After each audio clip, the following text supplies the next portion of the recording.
Ini 2.375.000. Pura-pura belanja, pria dari klan Uzumaki bawa kabur rokok dan makanan senilai 2,4 juta rupiah. Tengah ramai detik-detik aksi pencuri berkostum anime Naruto yang bawa kabur barang belanjaan di minimarket. Hal itu kini ramai usai diunggah di sosial media, salah satunya akun Instagram @memomedsos pada Kamis, 11 Juli 2024. Pada video, nampak kejadian pencurian dengan modus pura-pura belanja tersebut terjadi di minimarket yang terletak di Batam.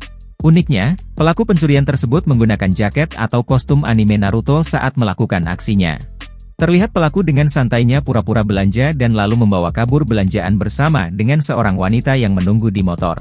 Kejadian pencurian oleh pria dengan kostum Naruto itu terjadi di minimarket Hang Tuah Bengkong Polisi di Jalan Ranai nomor 11 Batam pada Senin, 8 Juli 2024. Disebutkan jika belanjaan yang dibawa kabur oleh pelaku yakni berupa rokok dan makanan dengan total harga 2,4 juta.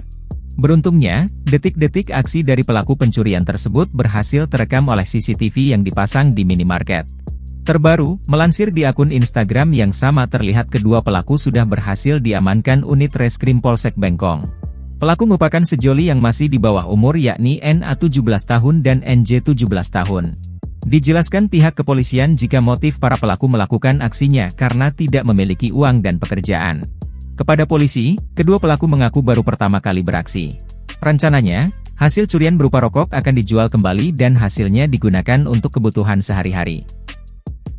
Ini 2.375.000. Download Tribun X sekarang. Menghadirkan lokal menjadi Indonesia.